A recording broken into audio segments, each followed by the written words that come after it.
الرحمن الرحیم الف لام را کتاب انزلناه الیک لتخرج الناس من الظلمات الى النور باذن ربهم الى صراط العزیز الحمید۔ الف لام را، یہ ایک کتاب ہے جو ہم نے آپ کی طرف نازل کی ہے تاکہ لوگوں کو ان کے رب کے حکم سے اندھیروں سے نکال کر روشنی کی طرف لے کر آئیں، یعنی خدا عزیز اور حمید کے راستے کی طرف لے کر آئیں۔ سورہ ابراہیم آیت نمبر 1۔ انسان کو پوجنے، پرستش کرنے اور بندگی کرنے کا محتاج بنایا گیا ہے، جیسے اسپرچول نیڈز بھی کہتے ہیں۔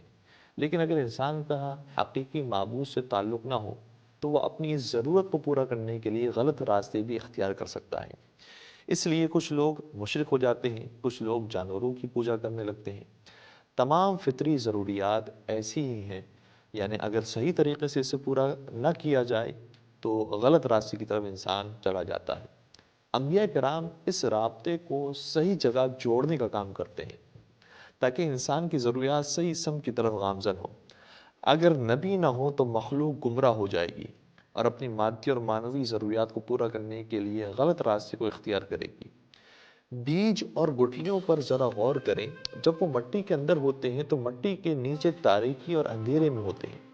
ان بیجوں تک سورج کی دھوپ اور روشنی اور پانی کو پہنچانے کا کام کون کرتا ہے؟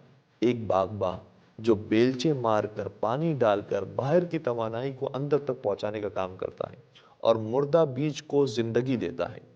مانوی دنیا میں انبیاء کرام کا مقام ایک باغباں کی طرح ہوتا ہے۔ آسمانی نورانیت کو زمین کی تاریکیوں تک پہنچانے کا کام انبیاء کرام کرتے ہیں، اور قرآن اور آسمانی کتابوں کے نور سے انسانی وجود کے بیج کو زندگی بخشتے ہیں۔ جہالت، کفر، ظلم، فساد، گناہ کے اندھیروں سے نکال کر اس کو توحید اور ایمان کی نورانیت سے بھر دیتے ہیں۔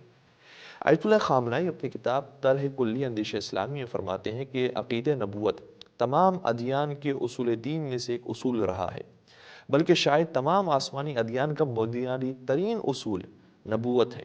اگر اسے نکال دیا جائے تو آسمانی دین کا مطلب ہی باقی نہیں رہتا۔ بس نبوت آسمانی کتاب اور خدا کے کسی بھی دین کے بنیادی اجزاء شمار ہوتا ہے۔